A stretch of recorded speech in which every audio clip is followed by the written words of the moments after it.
Good evening, ladies and gentlemen. You're welcome to today's evening section of ABL 3.0 Masterclass titled Shift. Shift is actually an acronym for Skills, Human Resources, Innovation, Future of Work, and Technology. For all those who have been with us since yesterday, you agree with me that this session has been splendid. It has been spectacular. We've been having great men and women coming to speak with us, coming to educate us. And this evening section will be no different, as we'll be having with us no other person than Davies Okeowo, a very great man in intellect that will teach us on how to manage startups. Well, he said teach us how to manage startups, and I'm very sure you guys are ready with your notepads and your pen to jot down and to grab whatsoever information and knowledge he wants to pour on us today. So his biography and achievements will be shown on screen just about now. Thank you.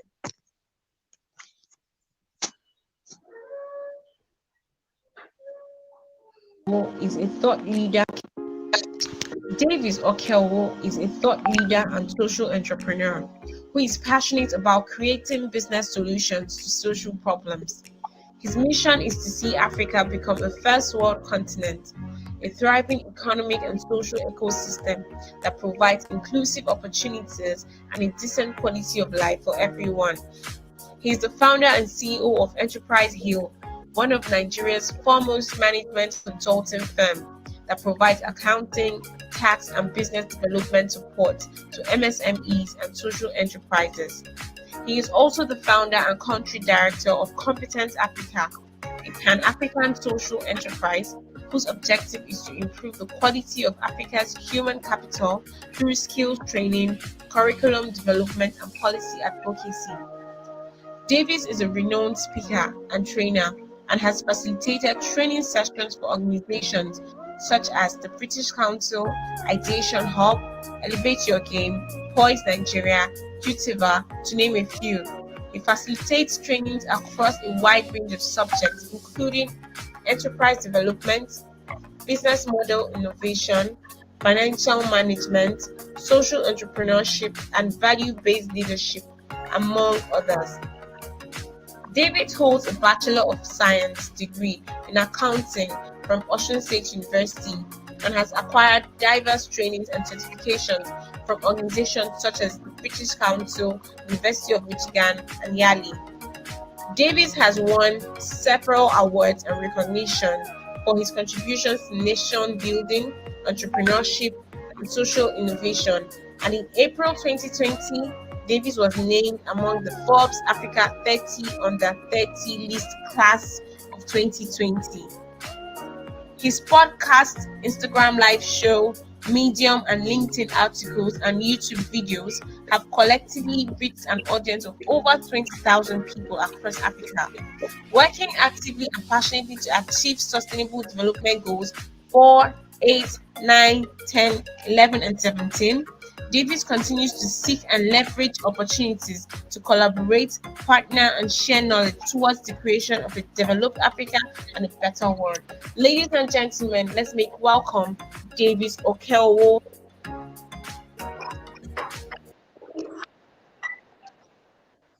Let's all give a virtual round of applause for Davies Okeowo. Thank you very much, sir, for accepting our invitation. Please, you can speak to us now. Thank you. Very much, Deborah. And can everybody hear me? Yes, sir, we can.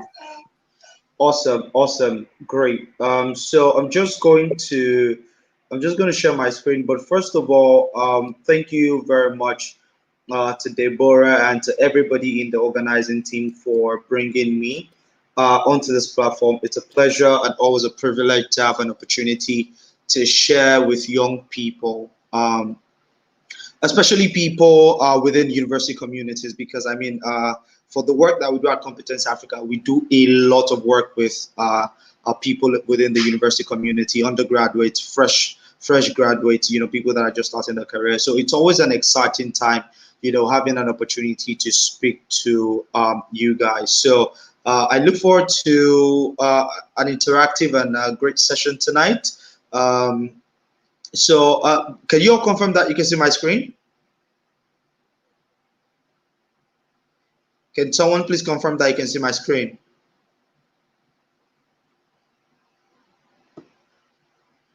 I can't hear anybody. You guys are muted. Yes, we can definitely hear you, sir. We can see your Okay, screen, sir.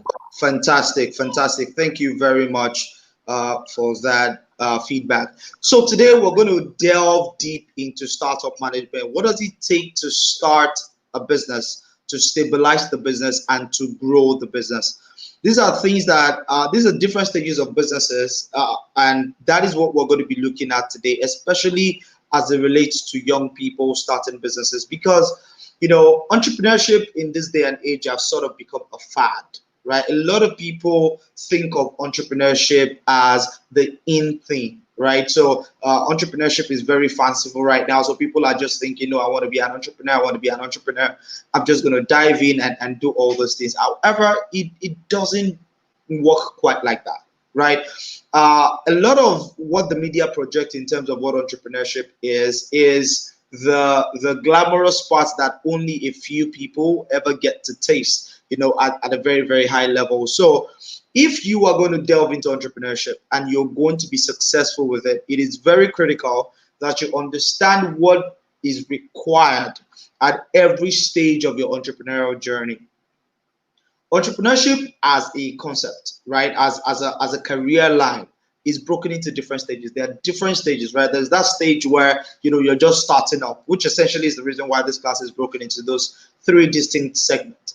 There is a stage where you're just starting up. You just started your business. There is a stage where you're started and you're trying to stabilize and ensure that everything's working out great. And then there is that stage where your business is stabilized. It's now time to move on to scale up and dominate the world. So what are the things that you need to know at all of the stages of business so that you can excel at them and so that you can navigate and transition successfully from one to the other?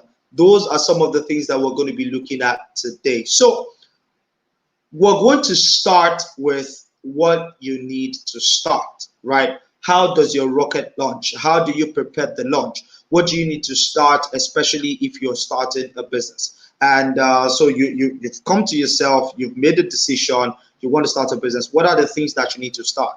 Now, before I go into this, I'm going to tell you a little bit of my story of how I got into entrepreneurship and try to tie that into some of the concepts that we have to deal with here.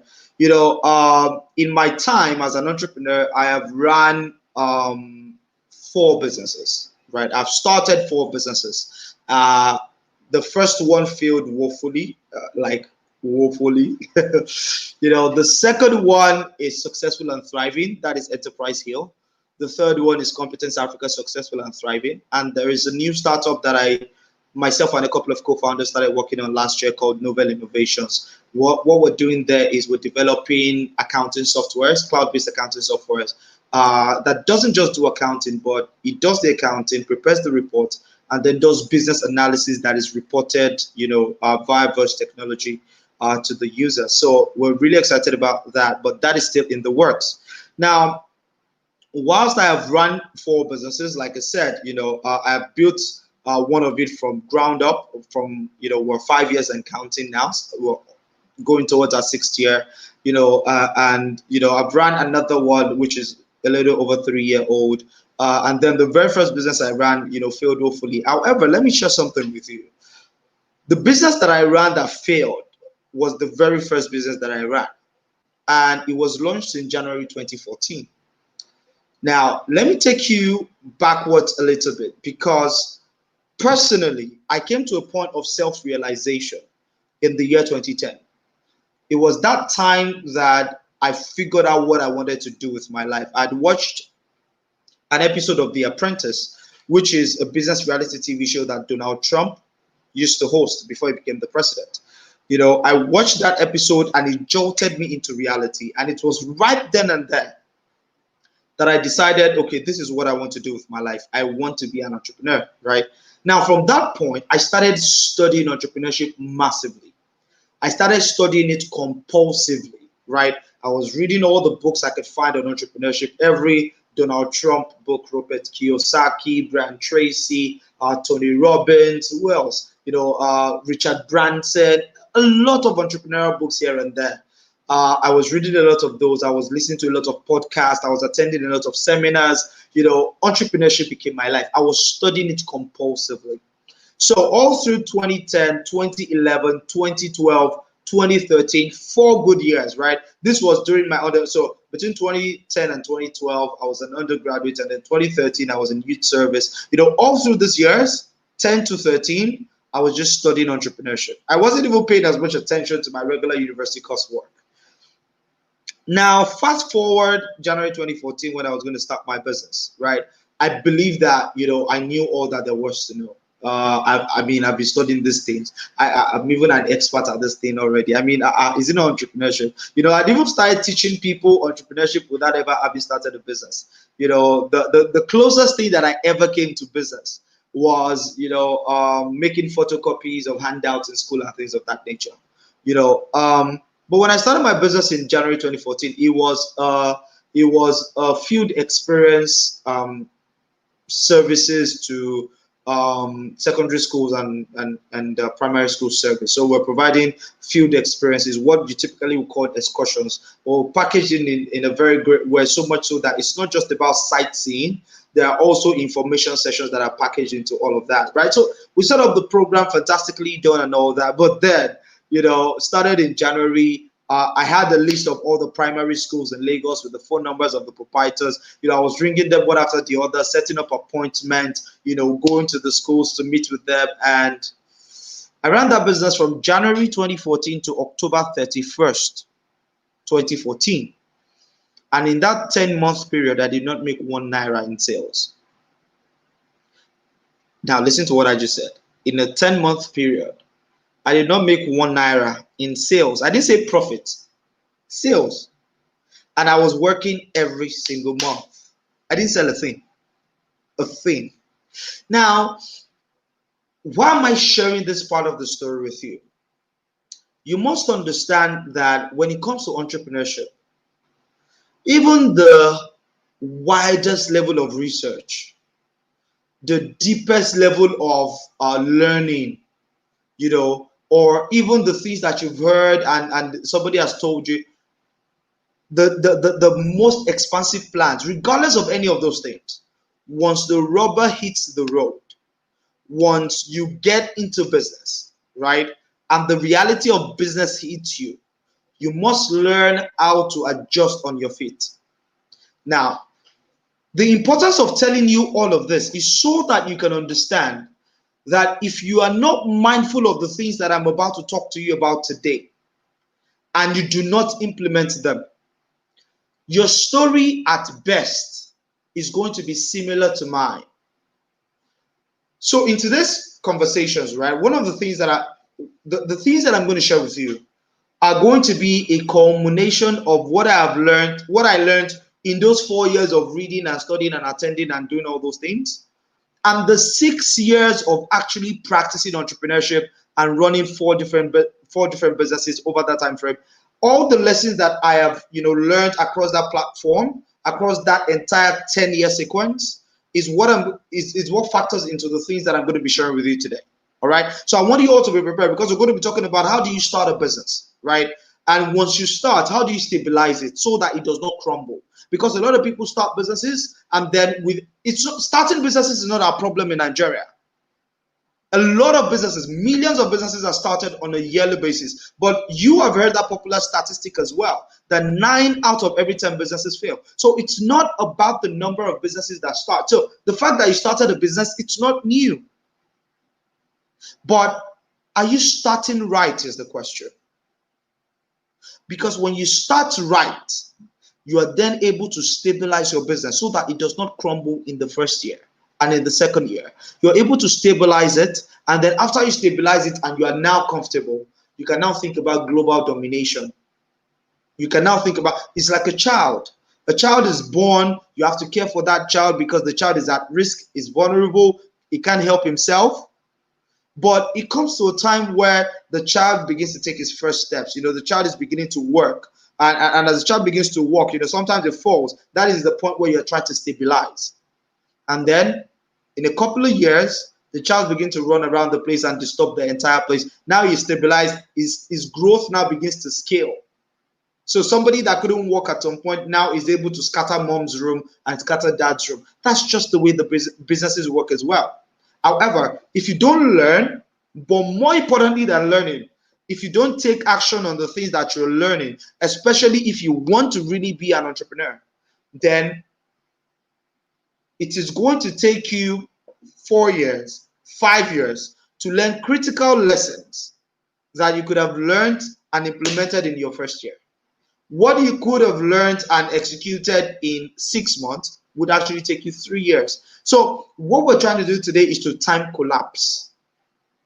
Time collapsing is a concept that I love a lot. Essentially what it means is that you found innovative ways or efficient ways to achieve what should have taken longer in a shorter period. So that is the reason why I have told you all this, so that you can open up your mind, and not just open up your mind, because see, my interest in this conversation that we're having is beyond this conversation. As far as I'm concerned, for those of you that follow me, and if you don't follow me, you can follow me on Instagram or LinkedIn. That is where I live. If you follow me, you know that one of the things that I say all the time is that doing makes the difference. You being in this session is great, but it is not going to make a difference to you if you don't take action. Because let me tell you the best thing that would happen if you don't take action. Right? And guys, I am being deliberate by emphasizing these things before I go into the core content, because we need to lay the right foundations first. Please confirm that you can still hear me. We need to lay the right foundations first. So the idea here, guys, is the best thing that can happen if you don't take action is that you say, man, Mr. Davies is so good. Man, that man can present. Man, I really love his slides. Man, he really made some sense. Man, see punchlines. And then you're going to write. Some of you say, deep. That is, oh, man. Now I see. Now I understand. A lot of you are going to get to that point today. Don't worry. We're going to get to that point. We're going to surpass it. But that's not my goal, right? I do presentations all the time. So I know that, the slide is fine. And I know that I'm giving you great content, yeah, because this is not the first time I'm doing this. I've been doing this for 5 years, all right? What I am most interested in is that after all the and ahs and yes, that's good, and you write down all those key points, what are you going to do with it? Because the best thing that would happen if you don't take action is that you feel that way for the next 3 days. I mean, you feel 3 days if I haven't tried.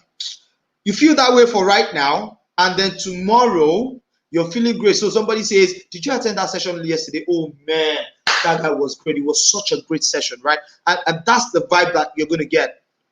And then 2 days later, life happens to you. School situations, church, home, hostel, different things happen, and then you forgot it, and then life goes on. That's the best that can happen if you don't take action.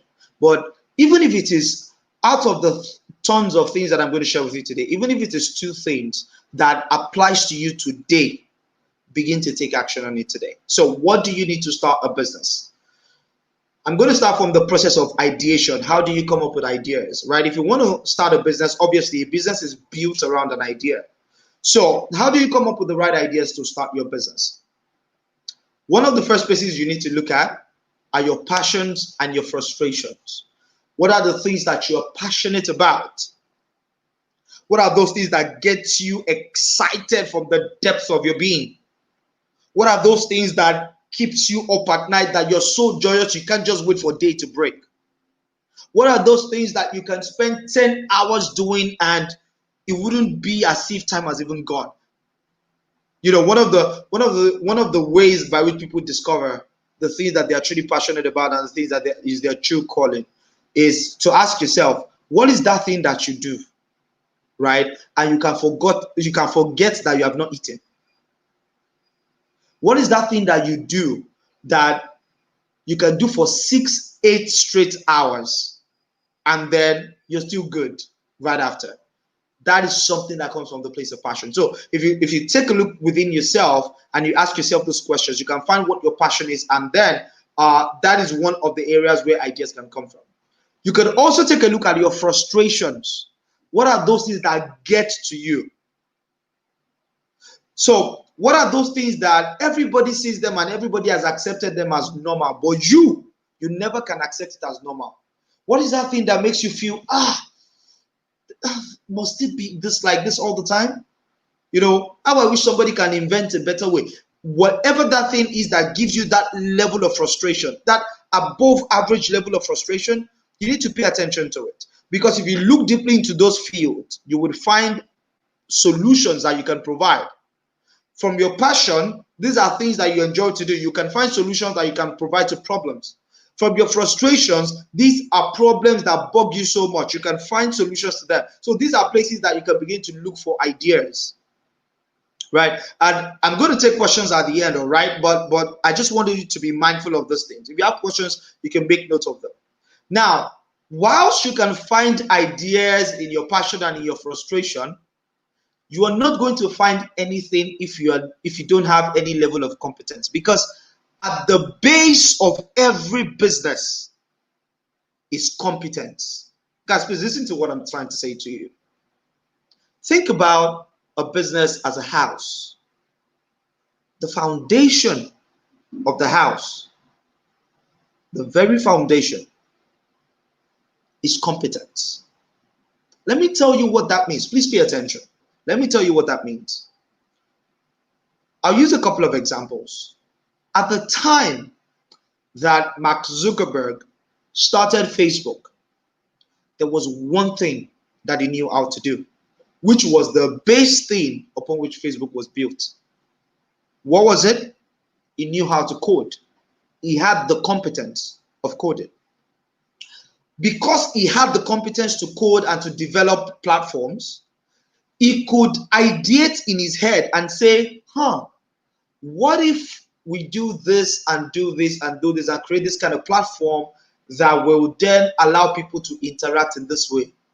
Yes, we can do it. All I just have to do is to use this programming language to develop this and do that, and boom, we have it. He had the competence, so he can connect ideas. Please pay attention to what I'm saying. Competence is the connection. Let's take another example. Jeff Bezos. I'm using popular examples, not necessarily because of their money, but because they are relatable. Jeff Bezos, right?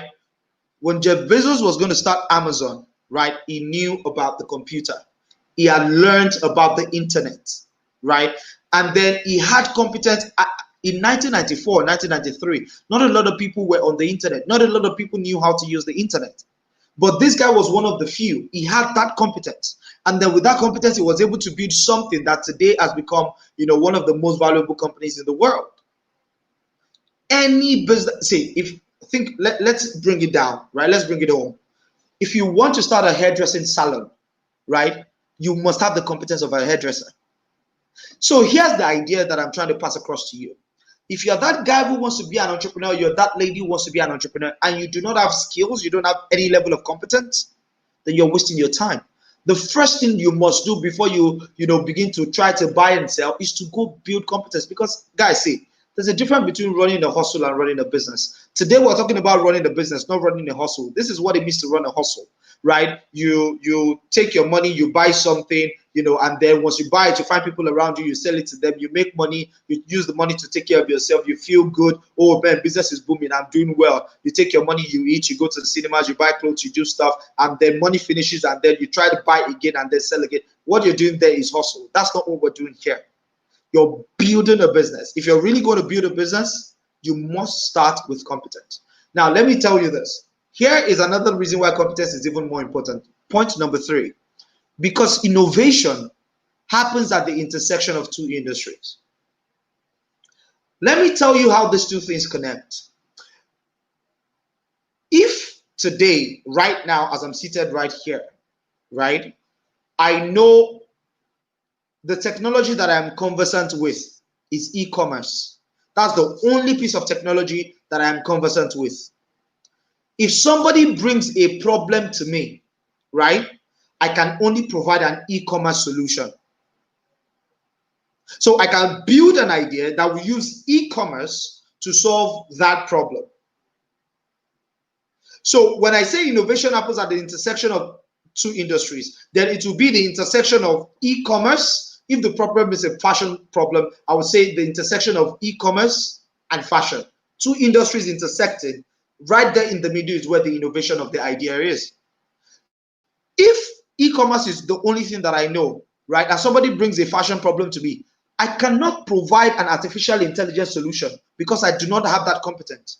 I cannot provide a cloud technology solution because I do not have that competence. I cannot provide that, augmented reality solution because I do not have that competence. The competence that you have will determine the kind of solutions you can profile.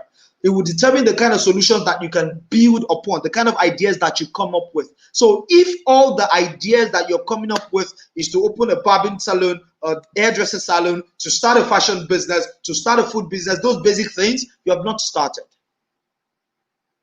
Because as you can see with COVID, right, COVID is a taster for what is to come. It put the world in such a shape that is a reflection of what is going to happen very, very vividly in our future.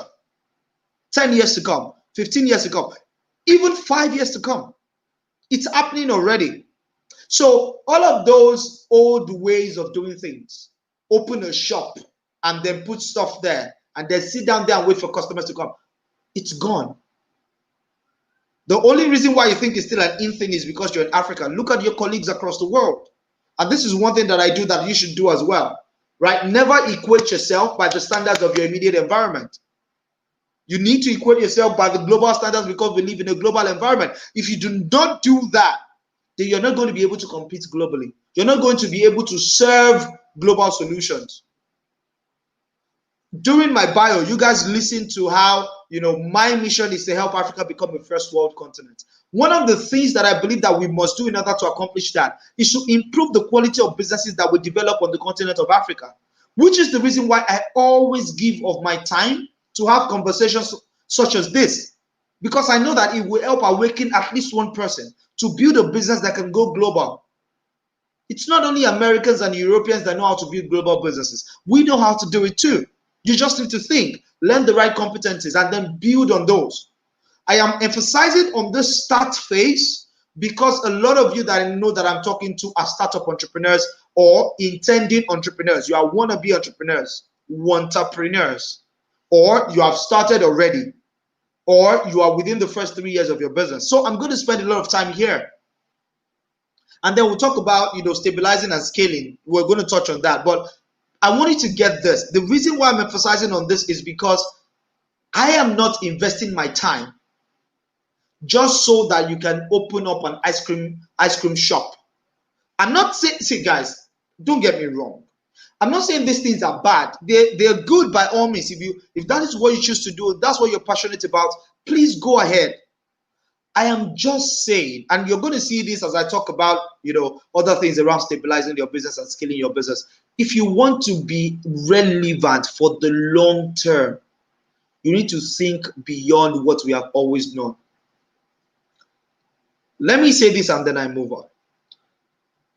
We live in a world of technology where everything is driven by technology and technologists. Our world right now is governed by technology and it is driven by technologists. We live in a technocracy. So I'm not saying go learn to code, but at least get a functional knowledge of one or two pieces of technology so that you are able to innovate ideas and come up with ideas that will be relevant not just today, but into the future. Innovation happens at the intersection of two industries. When two industries come together, let me give you a vivid example. Apple is the most fashionable technology company that there is. Apple is the most technology advanced fashion company that there is, because Apple is not just a tech product, it's a fashion statement. All right. So the intersection that Apple plays at is fashion and technology. Those guys have mastered the art of technology and serving it in a fashionable manner, so much so that the world craves it as a standard for social status. The next thing after you've come up with your idea, if you've done all of this things I've talked about, you looked at your passion, you have competence, you combined the problem with something, and then you found that middle point, and then you came up with an idea. the next thing you have to do is then to develop a business model, right? You have to develop a business model. Essentially, what that is if you don't know what a business model is, just go on YouTube and type in business model canvas, right? You're going to see the first video that pops up on your screen is I think it's like a 2-minute video. Watch that video and it will give you a very good understanding. And then you can Google business model canvas template, and you can download the template and plot your ideas on it. I'm not going to dwell a lot on that, right? Because it is something that is very popular and stuff, and we don't have a lot of time. We have a lot of things to cover. Now, once you draft out your business model, essentially what the business model would do for you is it would help you map out, as opposed to taking 3 months to write a business plan. You can finish a business model in 30 minutes, right? And what it does is it helps you to map out how your business creates value, how it delivers value to the customer, and how it captures value in terms of money. So how it creates the value, the products and services that you sell, how you deliver that value into the hands of your customers, and how you capture value in return in terms of money. So that's what the business model will help you to do. And then once you do that, and it seems like you have a very good business idea, if you can prototype it, prototype it. Prototyping is the process of you creating like a small version of your product or your service and trying to test it in the market to get validation. So you are giving people, I'd say, please buy this and see their reaction. Or you can say, okay, buy this at 50 naira, and then a lot of people bought, and then buy this at 300 naira, and then few people bought, and they now say buy this at 200 naira. A lot of people bought, but it was fewer than 50, and then you said, oh, I think 200 naira is the best strategy. What you're trying to do here is you're trying to validate the price. So validate every other angle of the business ever before you start. Now, once you're done with the ideation process, then you begin to plan the business, right? You identify, the right markets and, the right way to test, and then you begin to test your idea with the market. What you're trying to do is to validate your assumptions, because whenever you come up with a business idea, you are assuming many things, right? So for instance, if I say to myself, I am going to start a business that will connect, students in Uniben with training programs in Lagos, so that they can benefit from the training programs in Lagos. If I say that, I am assuming that people in Uniben want to learn from the things that is happening in Lagos. That assumption might not be true. There might just be enough resources in Benin that is serving that community. Do you understand? I'm just using that as an example. So what I'm trying to point out to you are what I mean by assumptions. There are assumptions that you make every time you come up with an idea, every single time. You don't consciously make them, but if you think about them, that what am I assuming is true? Remember when we're doing mathematics in primary school, they would say given.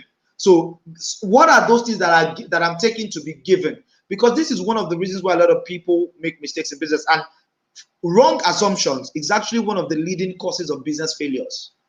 Yes, wrong assumptions is one of the biggest reasons for business failure. So the question you want to ask yourself is, okay, what are the assumptions that I'm making here?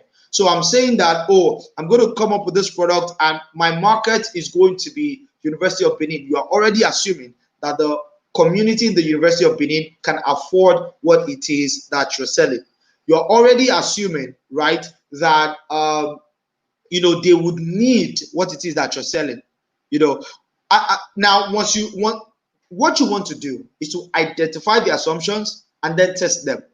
Now, when you test, some of them you test and you find out, yes, I was correct with this one. I mean, you have validated that assumption. Some you will test and it will come out that, man, thank God I tested this, it's not really working. Then it will allow you to change without having to lose anything because you've not even started. Anyways, once you do all of that validation of assumption, then you can start your business. But in starting your business, I'm going to just mention something to you. If you want to go fast, go alone. If you want to go far, go with others. Essentially, what I'm saying to you is, if you can find co-founders, please start with co-founders. Because what it does is it shares the workload and makes the burden easier, because at those early stages, you're not making a lot of money, right? Number two, right, you are bringing together complementary skills of two people. And those are some of the things that you look at when you're trying to find a co-founder. Who has a skill that complements my own? So you're bringing people with complementary skills. So for instance, you can focus on, doing the market testing, and all of those, and then giving feedback to your co-founder. Your co-founder is developing the product or the service and things of that nature. So I would advise, by the way, you can go alone if you want to go alone, right? But I would advise that it's generally better to go with other people, because again, one of the things he also does is he adds credibility to you. At this point, I'm going to pause and have someone confirm that you can still hear me. Please, can someone unmute their mics and tell me that you can still hear me, you can still see my slides, everything is good. Yes, sir, we can hear you. Beautiful, beautiful, fantastic. So if you want to go far, go with other people. The next thing I'm going to say to you is this. Hey guys, pay attention. Build functional economic machines. I'll take this again because it is very important. You must build functional economic machines. Starting a business is not about raising investment. Let me scream it so that you can hear it. Starting a business is not about raising investment. I want to dispel this myth because I see a lot of people fall into this misconception, because in this day and age, fundraising is glorified. So if you read any startup blog, you're hearing, oh, these people have raised $50,000, these people have raised $10,000, these people got a grant of $2,000. That's all that you see. And the process of acquiring capital has become celebrated. Now listen to this very carefully. That is not business. There are a lot of businesses that have raised funds that have collapsed. Why? Because they failed to build a functional economic machine. Let me tell you what capital is. It's like you saying doing a press release because you hired a new staff. What are the factors of production? For those of you who are the management sizes, factors of production: the entrepreneur, land, labor, and capital. Those are the 4 factors, right? So when you get a place to do your business in, maybe you're doing it from home or you're doing it from office or from somewhere, do you celebrate it in the news? Is that the focus of the business? No. When you hire somebody or bring somebody to your team, is that the focus of the business? No. Those things are means to an end. So when you acquire capital, it's also a means to an end. Now, if you bring capital into an economic machine that is not existent, then that capital is going to dry off. It's like if you don't have anything on the ground, so assume that there's just the dry ground, there is nothing there. If you pour petrol on that ground, what do you think is going to happen? Think about it for a minute. It's going to dry. If you pour petrol on dry ground, it's going to dry off. But take a step back and think. If, as opposed to having a dry ground, you have a stack of wood, right? And then you have a spark of light. Maybe there was just one tiny little flame on a piece of paper that was under the wood that was still trying to find its way. And you pour petrol on it. What do you think is going to happen? You're going to get an explosion. That's the thing. Petrol in this case is the capital. If you put capital into an economic machine that is non-existent, it's going to dry off. But if you have that spark, that little model that works, that is, I found a way to create this product in a cost-efficient way, sell it in a way that I'm able to make good profit, and the profit is enough to take care of all my expenses and still give me net profit. That is what I mean by an economic model. Business was built for this purpose, to impute resources, process it, create products, sell to other people at a higher price, and make a profit. That is what you have to focus on first. So once you start your business, this should be your number 1 priority. In fact, even investors that are putting money in businesses are beginning to wise up now. Everybody's talking about traction. How do we gain traction? What do you think they're trying to talk about? Have you started generating revenue yet? That's what a lot of people attribute traction to be. Yeah, I understand that traction sometimes could just be, customer interest and things of that nature, but it all falls into the narrative. It's not about the funds that you raise, right? It's about the economic machine. Can it sustain the funds? So that's what I'm saying. Focus first on building an economic machine that works. Once you prove that it works, once capital comes in, it's going to blow it up, right? And how do you do this? You can bootstrap, guys. Bootstrap. Use your own money. Take money from your savings. Go it alone. when I started my first business, I invested some money. I think it was about 70,000. That business that failed, the money went dry. Enterprise Hill, when I started in 2015, I did not invest 1 naira. I bootstrapped my way. I found creative ways to cover my costs. And then once I started making money, we started putting the money back into the business. And that is how we have grown gradually. From that year, January 5th, 2015, up until now, we're going strong. Bootstrap, and beware of the edifice complex. Let me quickly tell you what that is and then I move on. Edifice complex is that thing that makes you feel like you're in business. So you want to start a business, the first money that comes to your hand, you go rent an office so that you can say, oh guys, come and meet me at the office. Oh, do you have my office address? Oh, can you come to my office? That is what we call edifice complex. You just want to feel like you're in business. Or you get, you start your business, the very first thing that you do is to go build like the biggest, best, shiny, nice looking website. That's not the first priority, right? The first priority is to test your model, ensure that you have something that works. Once you have that, then you can gradually begin to build those things. You need to focus your money on gain creators in your early stages because you're bootstrapping, you don't have a lot of money, right? So the little that you have, what you need to do is to direct them towards gain creators. And what are gain creators? Anything that directly translates into money coming back, that is a gain creator. So you can spend your money on digital marketing, for instance, to acquire more customers. That makes sense. You can spend your money to improve your product so that more people can like it and buy it. That makes sense. You can use your money to open up new marketing channels and enter into new markets. That makes sense. Don't just take your little capital that you have and go tie it down to one landlord, right? That is not the way to go. Now, the next thing I'm going to talk about is funding, right? Once you bootstrap your business, right, and then you started and all of those, for some businesses, right? Now, let me tell you this, guys. You don't need money to start a business, but you need money to grow the business, right? You don't need money to start, but you need money to grow. And this is the case for 98% of businesses. There are 2%, there's that 2% that you cannot start without, fundraising or without heavy capital. So for you, you can always find a way. Now, should you get to any point where you require an injection of funds, there are primarily 3 ways by which you can get funds as a business. Money can come from investors, right? In exchange, your investors will want equity.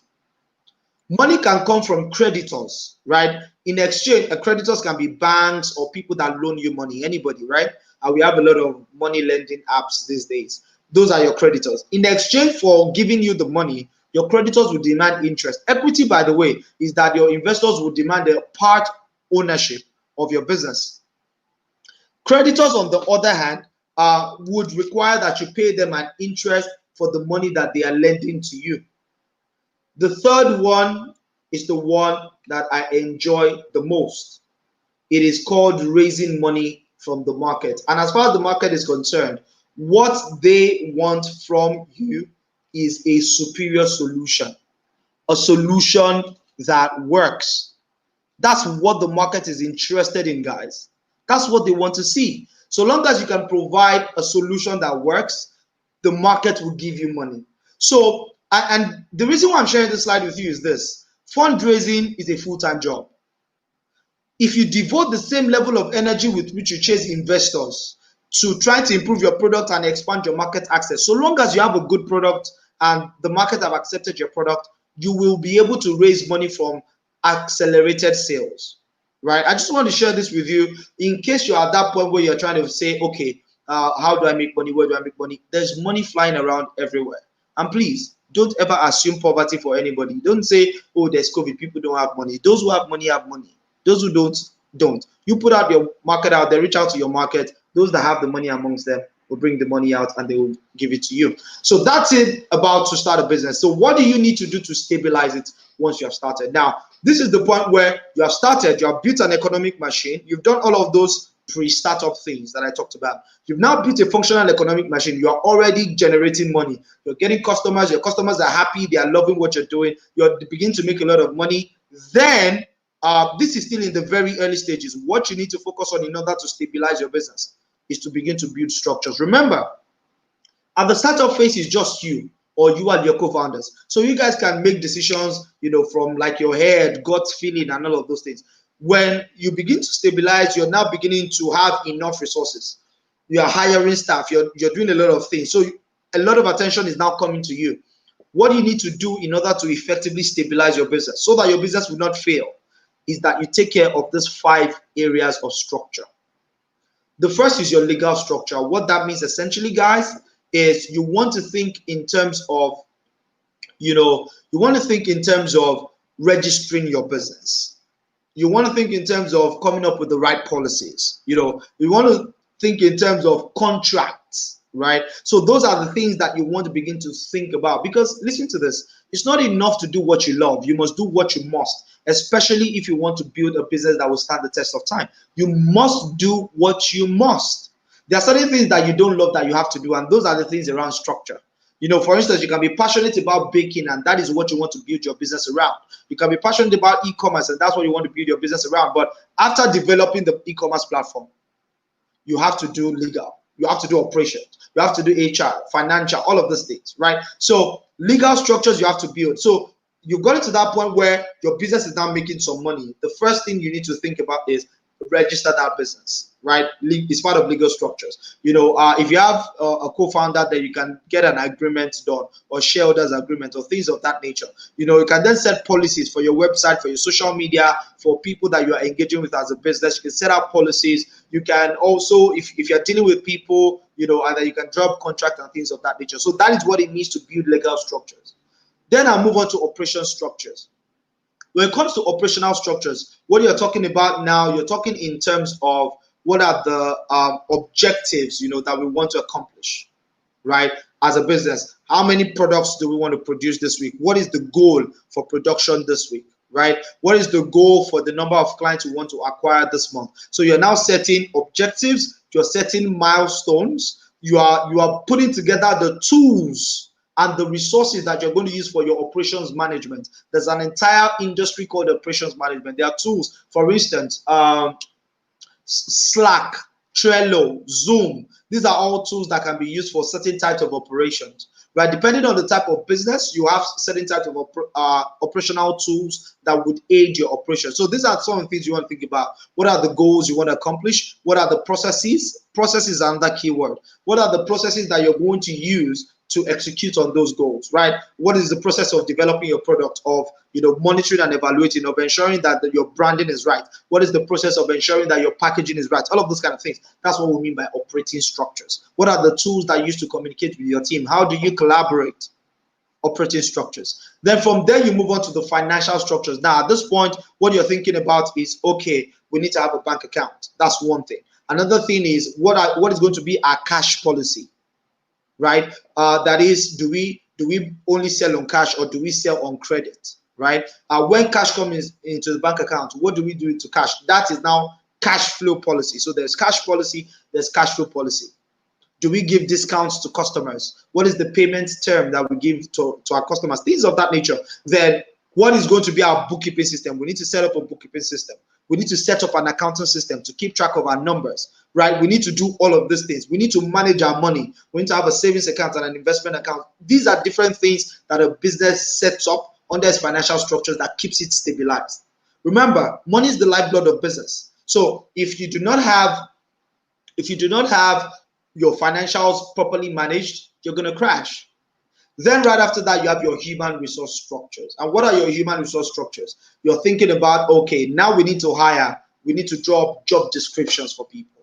We need to draw up employment contracts. We need to draw up things like employee handbook, terms and conditions. We need to draw up key performance indicators. These are things that come together to form what is known as your human resource structure. And then last but not least is your sales structure. Your sales cannot just be dependent on only you. Otherwise, you carry what we call a key man risk. If, God forbid, you're going out and then a truck turns you into road sandwich, what happens to the sales? What happens to the business, right? So you need to build structures around your sale. How do you sell? How do we reach out as a customer? How do we reach out to our customers? It needs to be documented. How do we engage with them? When customers reach out to us, how do we translate the brief? How do we do marketing? On what platforms do we market? Right? What is the channel of conversion of those leads into prospects? What is the process of converting prospects into sales. How do we serve our customers? What is our customer service regime like? What is our client management process like? These are the things that come together to form the sales and client management structures. All right. So when it comes to stabilizing the business, these are the things you need to extensively focus on. Right. The last part is, now that you've stabilized your business and you're doing well, you're doing well. Now that you're doing well, right? Everything is going on great. You're stabilized. You're not running the risk of failure. Your structures are in place. Business is moving smoothly. You're making money. How then do we scale to the next level? How do you get from a business that operates steadily in Benin to a business that operates all across Nigeria? How do you get to a business that operates all across Africa? How do you get to a business that operates all across the world? There are certain things that must begin to occupy your mind. So it's an entire mind shift. The mind shift of starting a business is different from the mind shift of stabilizing a business.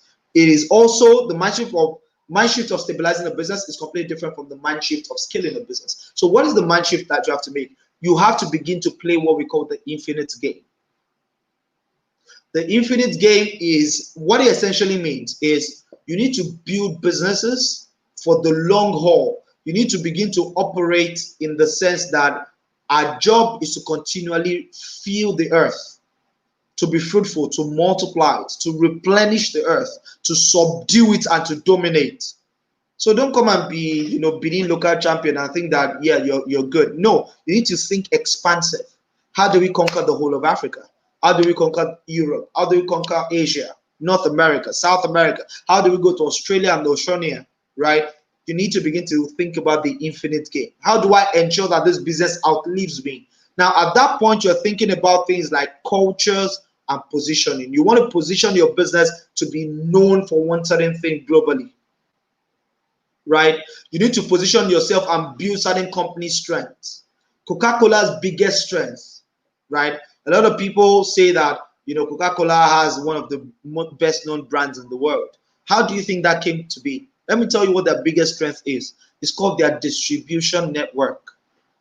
Coca-Cola has a distribution network that will get Coke to every remote corner of the world. So why wouldn't they be known? That's their biggest asset, right? Not even their syrup, not even that thing that they say is secret formula. Have we not tasted cola that is better? Yes, we have. We've tasted cola that is worse. But what makes them a company that has transcended hundreds of years is this: they have a massive distribution network. That is their positioning. They hold that stronghold, right? And that is the positioning of Intel. Processors. They just focus on processors. Whether you are Samsung or you are HP, you use Intel processors, right?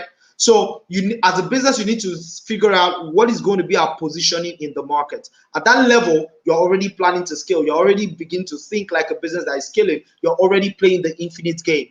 Then you're thinking about your culture as well. What kind of culture do we want to have as an organization? Do we want an open culture? Do we want a culture that is driven by efficiency? Do we want a culture that is fun and transparent? Do we want a culture that is closed and laborious? See, nothing is good, nothing is bad. You build your organization the way you want it, but you think about culture as you begin to scale. Then your thinking becomes long-term. You begin to practice what I call long-termism. You don't implement ideas because they are good now.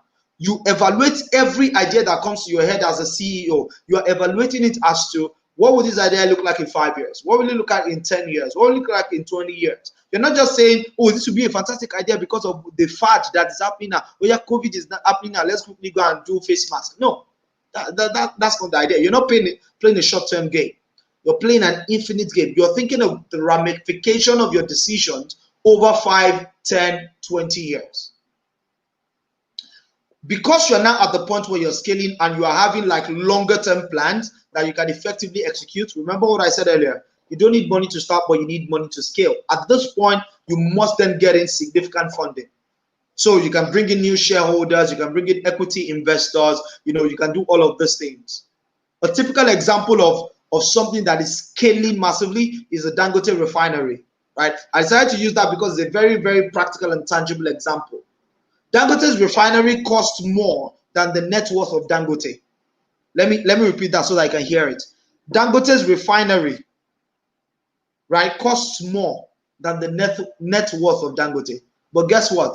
He has the money to do it. It's called access to capital. To operate things like that, a refinery that is going to be there for donkey years, right? To operate things of that scale, that infinite gain, you need funding. Absolutely. So at that point, you can begin to chase investors and do all of those things that people talk about. Then the last thing under the infinite gain is you get high leverage. You need to begin to leverage at a high level. What does leverage mean? You need to be, you need to now be strategic with everything. So for instance, you need to cultivate high level networks so that those high level networks can enhance your ability to scale. For instance, if you're thinking about scaling and you're saying, okay, now we've dominated Nigeria, we want to expand into the eastern part of Africa.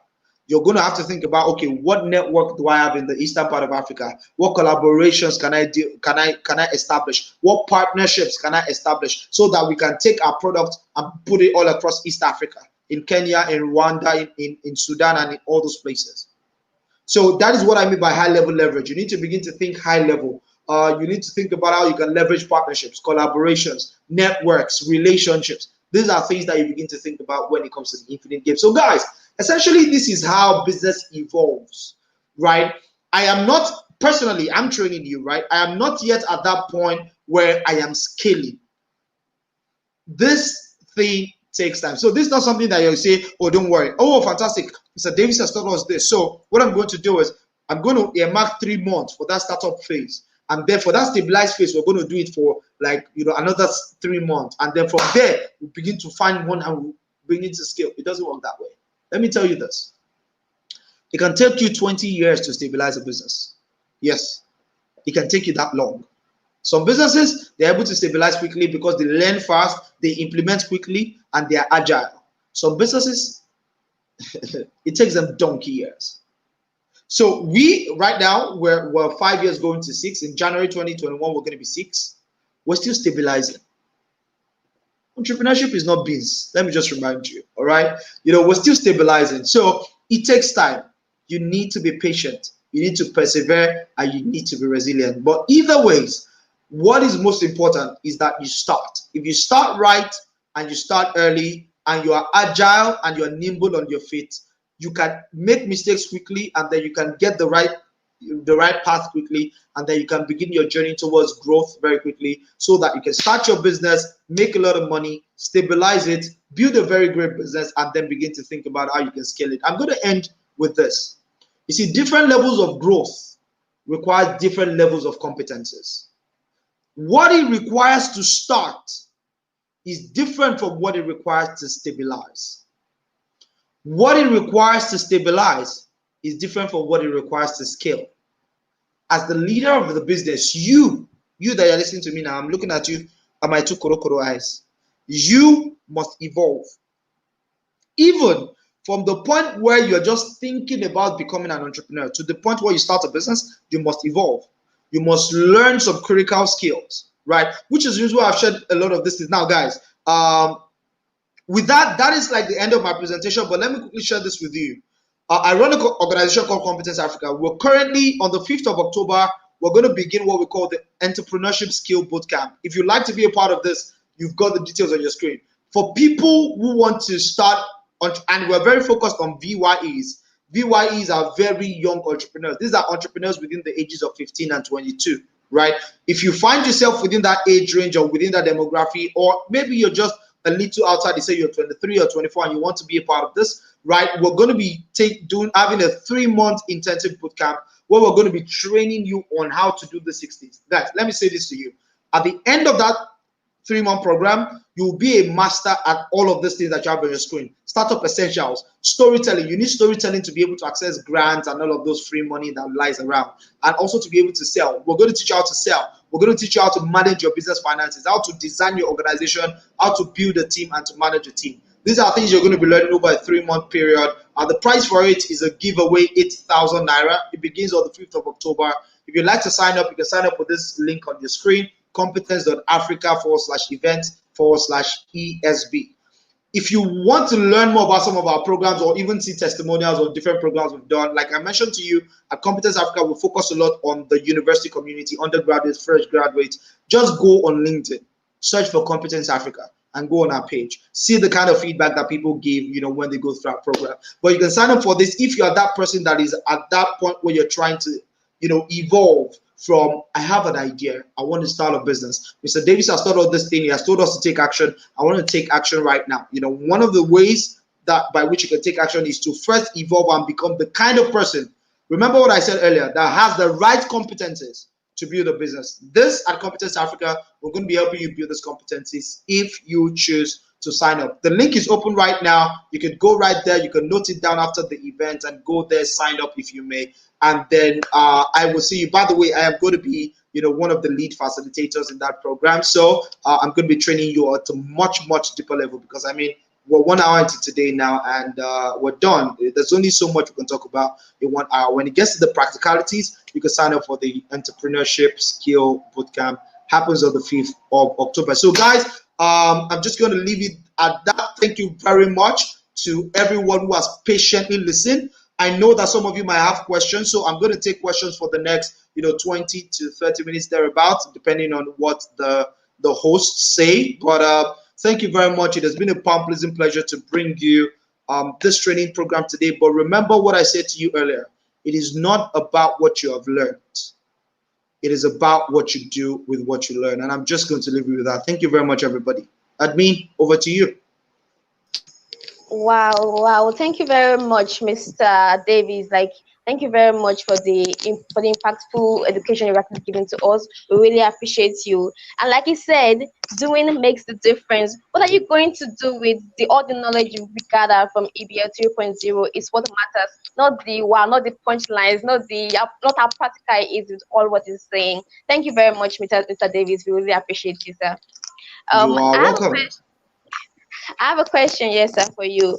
For a startup that lack a particular skill necessary for its feed, and of course enough budget for employing a professional, what do you think he or she could do to actually gather budget, to actually gather income? Get a co-founder. Okay. If you do not have the right skills, if you don't have enough skills that is required for your startup. So take, for instance, let's say that you have a fantastic idea, right? That is, say, e-commerce based, but you don't know how to develop e-commerce websites, right? And you don't have money to hire somebody to do the website for you. And you don't even have money to hire a consultant or to have somebody professionally build it for you. One of the things that you could do is, as the entrepreneur, build out the vision, right? Build it out, let it be very appealing, and then speak to somebody. Now, guys, let me say this very quickly. Because I see this as a problem. Now, when you speak to somebody, find somebody that has that skill and say to the person, come and be a co-founder with me. This is the vision that we're pushing towards. If we succeed, these are the great things that we're going to accomplish, right? And then here's the thing. The person will either say yes to you or they'll say no to you. And guys, let me mention this very quickly on this.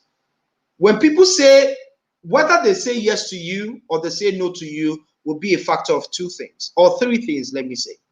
The first thing is their own interest level in that idea. If it's something that they are passionate about, yes, they will likely say yes. If not, they will say no.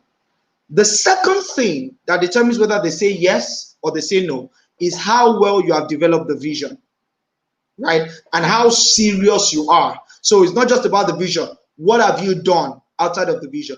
So for instance, if you're speaking to the person and you speak with, your business model already done, the person can see the plan on paper. They know that, oh, this person has already done some work. They've already done some research. So that as well, the vision that you present also could be the determinant between somebody saying yes to you or saying no to you to become your co-founder. Let me tell you what the third word is, which is the biggest one. It is your integrity and your personality. I take that again. Your integrity / your personality. See, everything that you would accomplish in life is negotiated with your persona. Your persona, your personality is what you use to negotiate every single thing. So if you're that person, right, that you rub people off wrongly, you don't treat people nicely, you don't speak to people well, please go work on yourself. I see this all the time. People say, my idea is fantastic. I've done this, I've done that, but I pitch it to a few people, but nobody wants to go into business with me. Check yourself, right? And I say this with a lot of seriousness because I see this a lot with a lot of young people these days. There's a lot of things that you guys could do better. I'm trying not to generalize because I know it's not everybody. I mean, in some of our programs, we currently have a program that is ending this week called the Skill School. We've been running for the past 6 months. Man, we have about 40 something people in that program.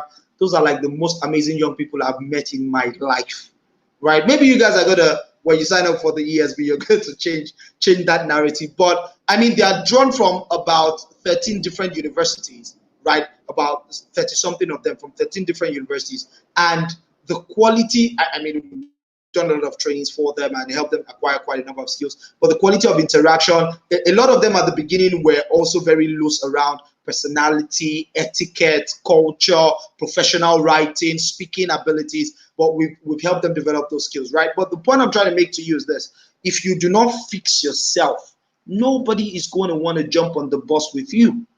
So please fix yourself. It would improve your chances of getting co-founders. Yeah. Thank you very much, sir. Thank you very much. I really appreciate you. And there are questions coming up. One from Ebo Ogogome. Sorry if I pronounced that wrongly. Please, what are the 4 factors of business? Oh, I think she's referring to the 4 factors of production that I referenced earlier. There are 4 factors of production. These are the 4 things that come together for you to be able to build a business that has a machine. At least according to 1980s, 1990s industrial age thinking, right? They say you need the entrepreneur to bring the resources together. Then you need land, which essentially is referring to a place. So it could be a land, it could be a building, it could be an office, it could be a room, but you need a place to do the business. So that's what land refers to. Then you have labor, which is employees, people to do the work. And then you need capital to invest. So this was a management theory that was propounded in the industrial age when everything was about building factories, and building machinery. So if you want to build a factory, you need a land, right, or a factory building. Then you need people to become factory workers. That is labor. Then you need capital to buy the machines and to install the machines and to buy the raw materials. And then you need the entrepreneur who is going to bring all of these things together to make it a functional business. So, but in this day and age, that theory is already being challenged. Obviously, you still need people, right? Obviously, you still need capital, but not necessarily money. Because then factors of production, you only think capital, but now there are different forms of capital, right? So, and then land, which was like a major one back then, it's not necessary right now. You can do business without having a physical place. You can do business online. So, just to give you a context around, what that entire concept is, where it came from, and how it is evolving. Thank you very much, sir. Thank you very much. I think that's the last question for today. Mr. Davies, we really appreciate your presence now, Miss. Thank you very, very much.